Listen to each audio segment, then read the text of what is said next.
won the Derby. A royal win in the Gold Cup. Esteban has done it. Esteban and Ryan Moore has won for Her Majesty the Queen. It's Monroe to win the National.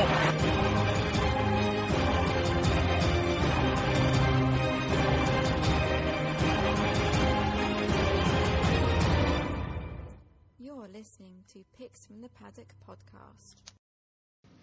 This is the Picks from the Paddock podcast. I'm your host, David Weldon. Joining me this evening are podcast regulars Rory Paddock, Chris Connolly and Carl Hetby. How are we all?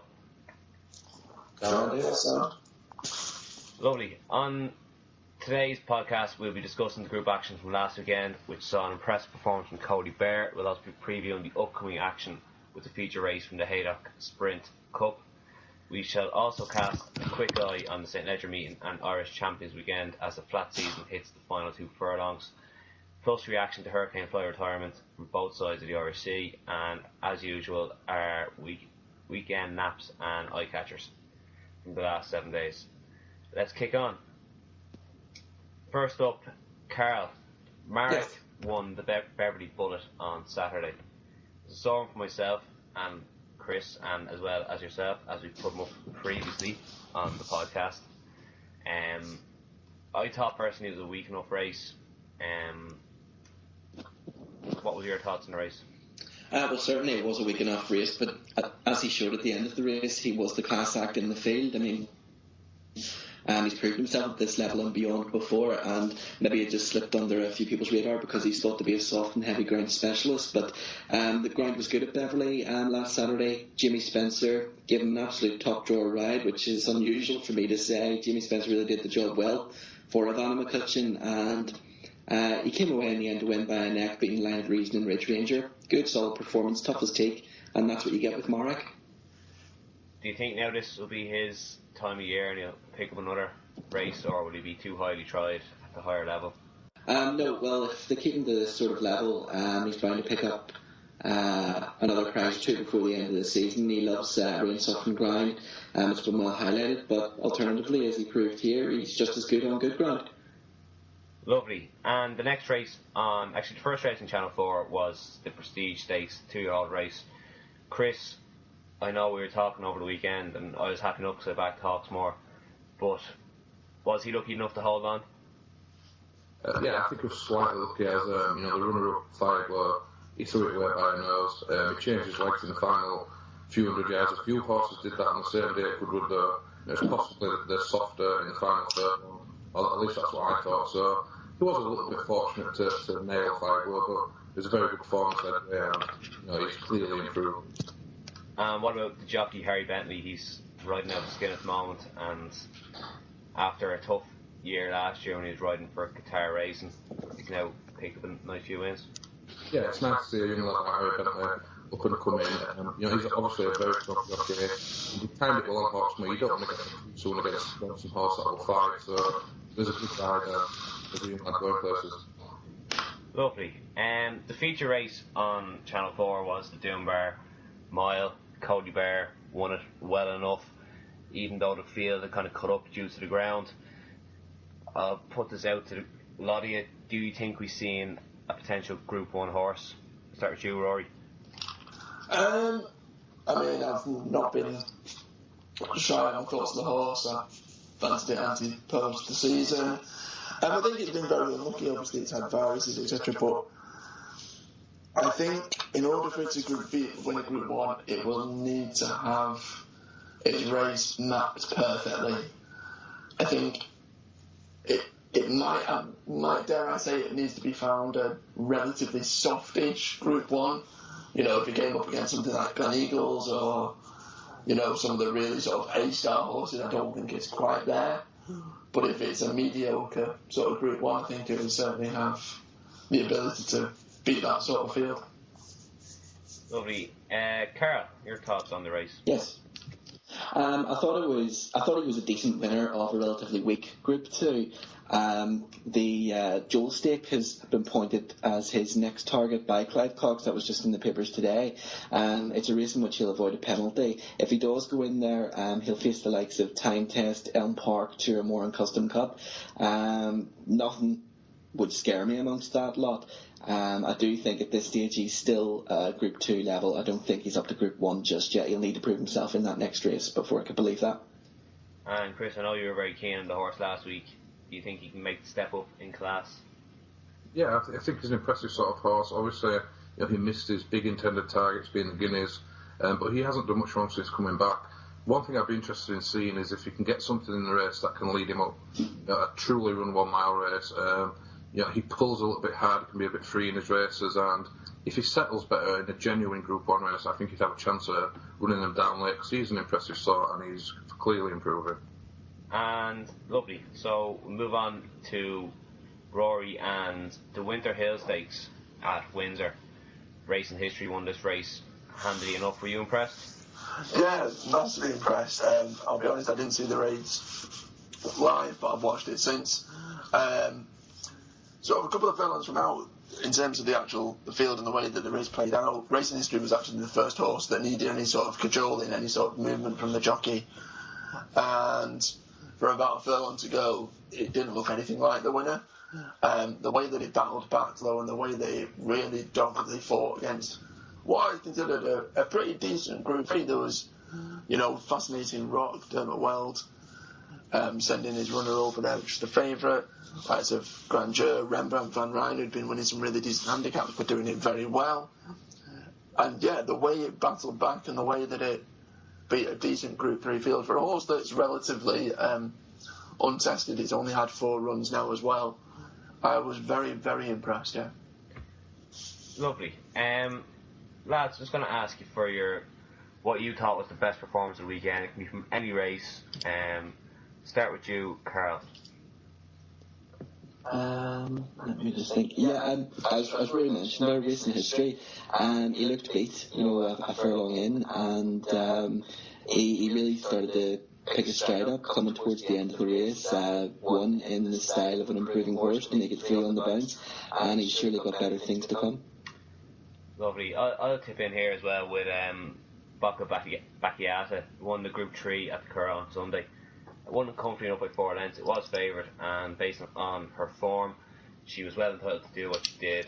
I just think it's a great boost for the fillies' form for all the 3-year-olds this year, because it's kind of been let down by horses beating each other, but she really established herself as a potential Group 1 horse by winning this Group 3 by a comfortable 4 lengths on ground she probably wouldn't have enjoyed that much.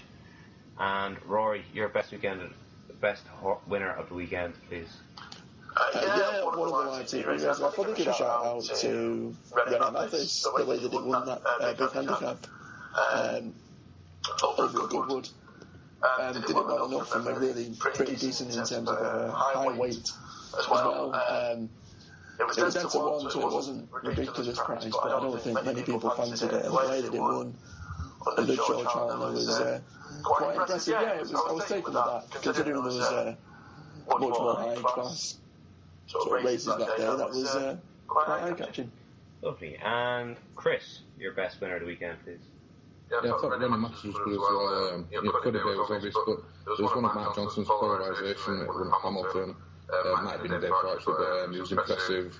He had the form to win and he followed it nicely. I think he's a horse that you want to watch and a typical Mark Johnson improver. Lovely. Moving on to this weekend's racing, and Sunday, as usual, is absolute tripe. So we have just the Saturday cards to look at. Rory, we'll start with you. The first race in Channel 4 is from Kempton, and it sees the Irish Derby winner reappearing on the all-weather. Thoughts on the race, please? Yeah, the favourite, it's currently, I think it's 3 to 1 on, shouldn't be beaten, probably won't be beaten. Obviously I'm not averse to giving odds on shots, as people will know, but at that price, as long as there's 8 winners, then you've just got to look elsewhere for a place, even perhaps even potentially betting not the favourite. Of the remaining winners, obviously we're now seeing the horses return to all weather, and course and distance winner Aaron Dawn. Ran at Kempton twice, won there once, has been winning a decent number of handicaps, won at Ascot as well, and I think, decent enough price around 8 to 1. I don't think in terms of strength and depth, it's drastically brilliant, and I don't see as many of the, I think there's 3 Godolphin horses, I don't see 3 actually properly running. I'd probably expect a few to be pulled out between now and then, but if Aragorn takes his chances and you're still going to get 3 places, then yeah, I think 8 to 1, probably fairly priced. And he's got no chance to place money. Probably won't double the favourite, the favourite's there. And he's probably not got anything in the way of competition really, but I would go for a place. Decent enough show. Perfect. I'll look at the Superior Mile, the Group 3 at Haydock. It's the second race on Channel 4. To be honest, it's a poor enough race, and I wouldn't really be getting involved massively, but the one I take out is Sovereign Debt of David Nichols. It has been running in over the last couple of starts in Ireland and finished 3rd last time out behind Home of the Brave over 7 furlongs at the Curragh. That's a decent enough run in my book, and it'll probably appreciate step back up to a mile. It had won very comfortably there at the Curragh on good firm ground on its second to last start. So if you get an each way price round, that I will be getting involved, but as I said, it's not really a nice race to look at the moment, given there's 25 runners still entered and plenty of them have other engagements over the weekend. Now we'll move on to the Aldborough Cup, and Chris, you've had a quick look at this race. Yeah, this is a pretty brutal race, to be honest with you. Looking at polarisation is going to be high up the list for most people, improving so. But there are a few good horses in the seed away, the each way shouts, horses like Forgotten Voice, if he gets his ground, will be very interesting. But I'm going to go with Gabriel Star.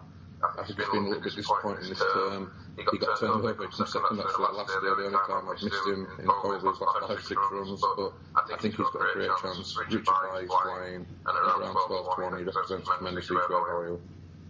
And Carl, you've had a quick look at the feature race on Saturday, the Sprint Cup. I have indeed, and the one I'm siding with here is A Day, and William Haggis has hit form after a spell in the wilderness there earlier in the year. This horse has beaten many of these before, including Marquez, Matmu, Strathburn, Tiggy Wiggy and Waddy. He's also proven over further, but I think the 6 furlongs is his actual preferred trip. If the ground stays good, he should take the world beaten, and I couldn't put anybody off at round about 6 to 1. Perfect. Now, moving on to the weekend after this one, we have an absolute cracking weekend of racing with the Doncaster meeting and also Irish Champions weekend. Chris, you have the envious task of looking at probably one of the best fillies races I can remember anyway, in the Matron Stakes over a mile at Leopardstown. Yeah, this is an absolutely amazing race. Fair play for all these turnips. This would be a highlight on any big meeting. So, going into it, probably 5 or 6 who have got really good chances. I think Clown was impressive the last day. Lucida, and this is a horse I really like. I think Kevin Manning a few times has got in a bad position on her previously. I think at Royal Ascot she was very unlucky. She just didn't get the gaps and she started too late. So this could happen again. But soft ground would probably aid her chances. But Legatismo, if she wins this, I think she can go down as a great relay. She's run some really big races. When she won the last day, she was very impressive. Very unlucky at Epsom. So I'm going to go with Legatismo, and I think this would rubber steel her greatness. Perfect, and available around 11 to 4 at the moment. I can see it going off a lot shorter. I've had a quick look at the Irish Champion, the feature race on the Saturday, and again another absolute cracking race with the likes of Golden Horn, Free Eagle, Glen Eagles, and then even the 4-year-olds over Grey Gatsby and Circe's A that all entered. If they all show up, it'll be an absolute amazing contest like the Matron. But the one I've gone for is Free Eagle. Dermot Weld has been very selective with the races this horse has gone to, and it overcame a massive layoff to beat the Grey Gatsby the last day at Royal Ascot. Many might say Grey Gatsby was lucky because he didn't really get the luck in running, but I think 11 to 4 around for Eagles a massive price. It won at the meeting last year, likes the track, and I think it has a massive choice in the 11-4, given that if the ground goes soft, Free Eagle will probably still run, but Golden Horn, Glen Eagles, Jack Hobbs are not likely to take their chance. So 11-4 for me is an absolute cracking price. Carl, you've had a quick look at the St. Ledger, the Irish St. Ledger. I have at the moment. It looks like a minefield. Great, huge entry for this at this stage still. But to me, it doesn't look any tougher than it did last year, and I don't expect the result to be any different. Brown Panther is as tough as they come, and should he make a bold bid to retain his crown? He thumped the likes of Leading Light in this race by 6 lengths last year. This looks well within his scope, and despite coming back from injury, he does go well fresh, won't mind the rain, and he should have too much in reserve for some up-and-coming sorts. Lovely, and of course the Irish St. Ledger differs between the English St. Ledger, as it's not a classic and it's open to 3-year-olds and upwards. Rory, you've had a look at the 3-year-old version, the English St. Ledger, with Order St. George a warm favourite at the moment. Ballydale, I think there's 12 entries at the moment. I think Ballydale have 6. It's Order of St. George has been back heavily. It's now sitting at 11-4 favourite there, and rightly so based on what it's done previously. However, I still think it needs to step up to this sort of level. I don't think it's been proven against the best. So, certainly in terms of classic type form or Group 1, the best of the 3-year-olds. However, I still think he's got that scope to, certainly be up here. Any horse from similar connections has to be respected. Of the English contingent, Storm the Stars is probably the best shot. We obviously saw it up against Bondi Beach for the controversial win at York last time out, which we touched upon in the last podcast. In terms of the pricing, I honestly believe that between Bondi Beach and Storm the Stars, Bondi Beach will probably be slightly suited to a further trip as opposed to Stormy Stars. With that in mind, I would see Bondi Beach overturning Stormy Stars. And at the prices, with Bondi Beach being the best price at around 5-1, you get a quarter of odds anyway, even if it's a fifth, it's an each way bet to nothing. And I think if Order of St. George doesn't step up to this class, that we think it probably will do, then I think Bondi Beach could certainly, fill its place. I mean, we've seen it numerous times around the Ballydale second or first string going, sorry with the Oaks this year. Bondi Beach 5-1, worth a punt each way. Lovely, thanks guys. We're back after this short break with a look at Hurricane Fly, his amazing career, and also we'll be discussing the decision from Coolmore to send Glen Eagles to the dirt. You're listening to Picks from the Paddock podcast. Visit picksfromthepaddock.co.uk. All you need for racing. Welcome back to the Picks from the Paddock podcast. As promised, we will now discuss Hurricane Fly, the greatest hurdler I've ever seen. Rory, is he the greatest hurdler you've ever seen? Jeez. Straight in there, Dave. Thanks. Yeah. Definitely top 3. Yes, but in my lifetime, I would say it's close, but probably yes. Saying that though, I would argue that he was vastly underrated by a lot of people as well, me included.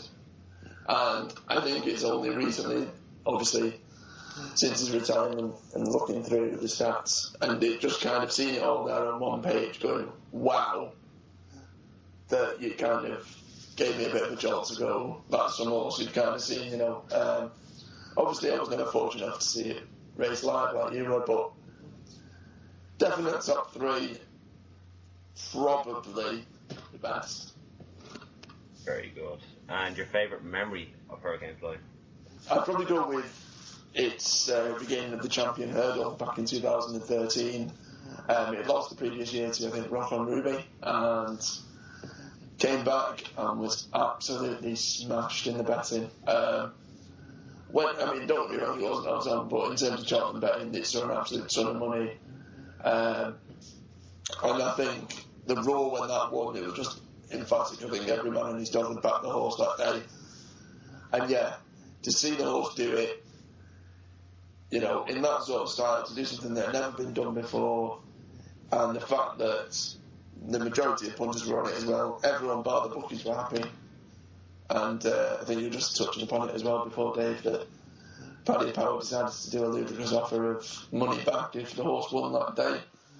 And it cost him £3 million. So, you know, other than the spectacle as well, any day where the bookies get absolutely spanked like that is always good. But to see a living legend do it as well is always something that should go down in the history books. And Chris, I will throw the same two questions at you. Where would you rank Hurricane Fly as a hurdler, and also your favourite memory?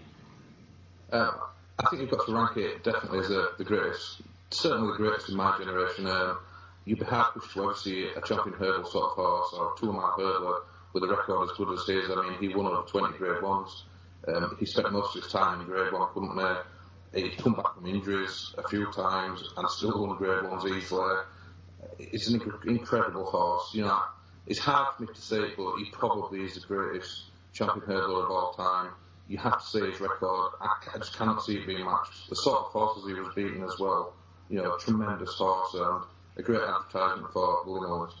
My favourite memory of him would be when he won his first champion hurdle. I think Overturn was Donald McCain's that year with Pedal Cross, who was well fancied, and they tried to run the finish out of him.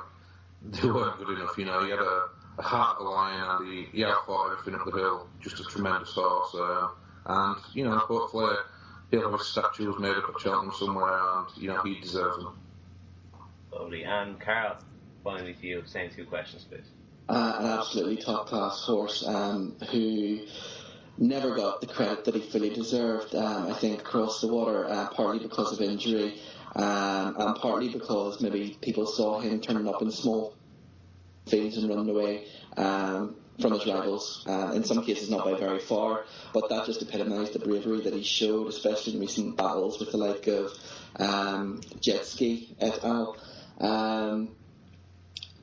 He was just one of the most consistent, one of the most loved, one of the most talked about, one who you would actually go out of your way to sit in front of the TV and watch time and time again, and even in defeat. When he ran at Cheltenham this year and he was sent off, I think, again, a massive price, 8-1, he still had the guts and the bravery to hit the frame behind Faugheen. To me, he was just an absolute star.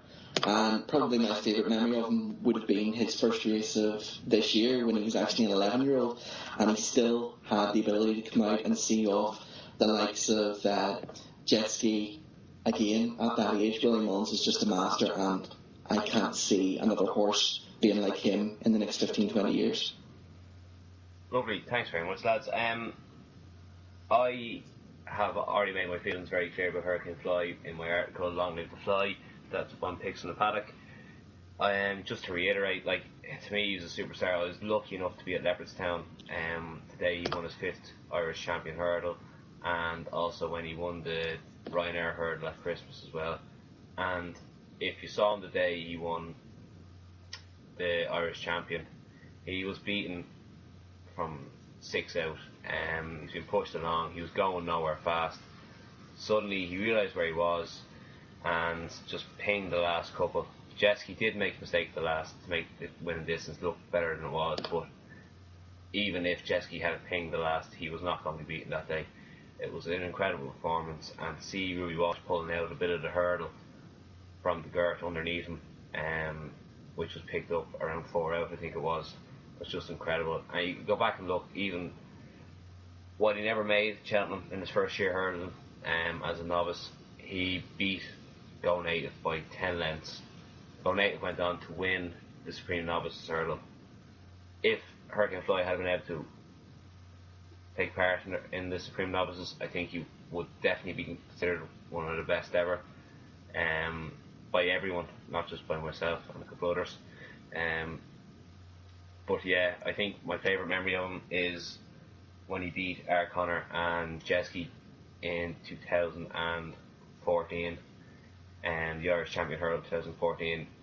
Art Connor came up alongside travelling much the better and jumped the last the better, but Hurricane Fly just showed what a horse he was, stuck his head out and went all the way to the line and won going away by a length and a half.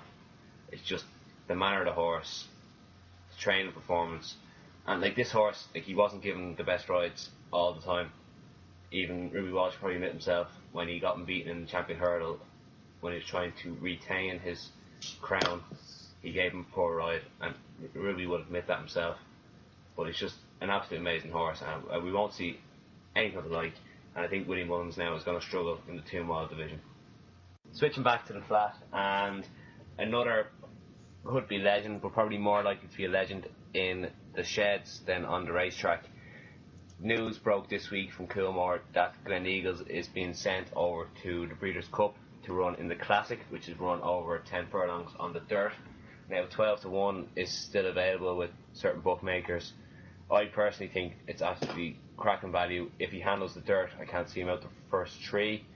And as Coolmore have said, if it doesn't handle the dirt, there's the excuse straight away. Carl, we'll start with you. Mm-hmm. Would you be a backer or a watcher if Glen Eagles was to take up its engagement in the Breeders' Cup Classic? At 12-1, you couldn't help but have a bet. I mean, that is good value. My only doubt is that it's dirt and the weather can sometimes be a little bit tempestuous come Breeders' Cup time. So with George Washington a few years ago, how badly he ran on the wet, sloppy surface over there, and he had to be put down after the race, and that's my big fear here.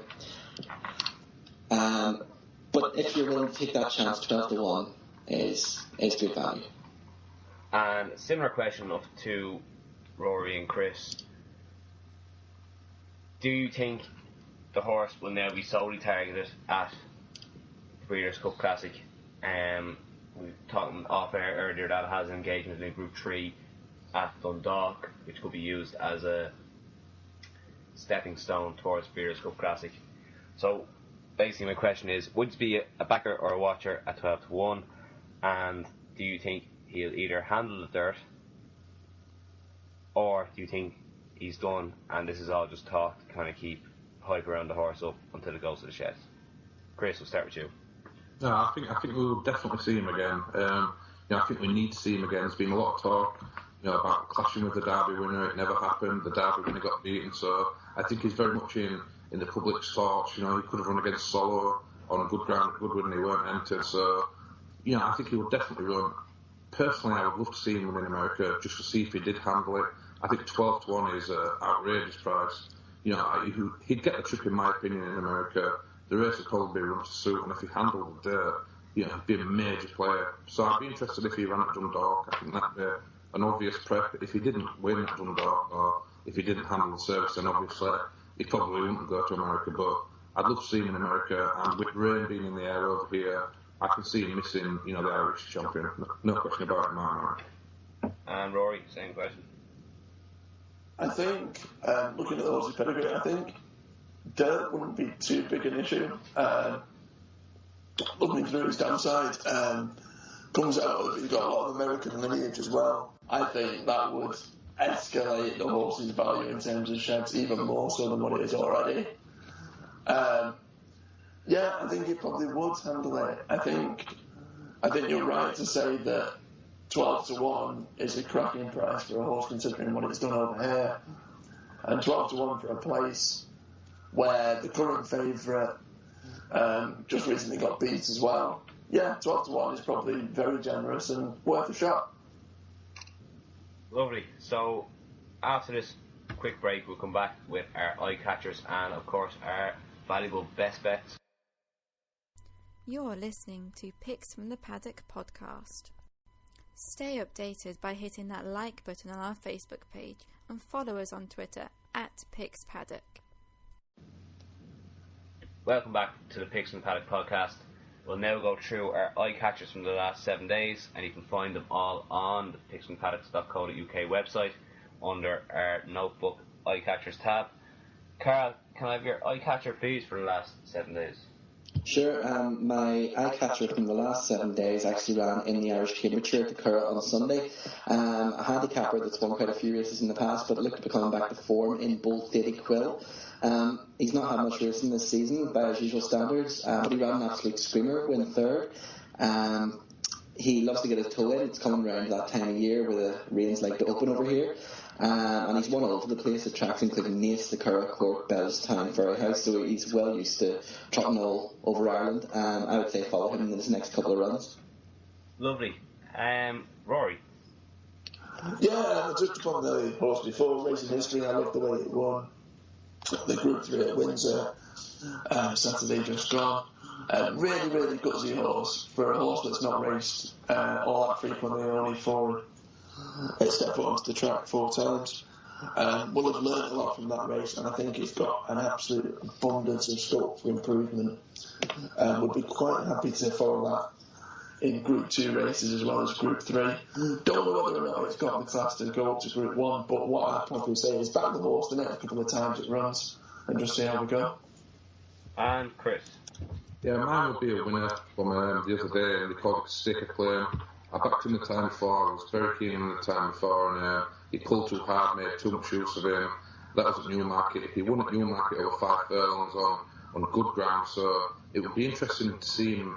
Personally, I'd love to see him on fast ground, but the gelding operation I think has worked, and sticking at 5 furlongs, I think he'll go in again, but he's definitely one to watch on faster ground. Lovely. Personally, I don't have an eye catcher, but I would agree with Carl.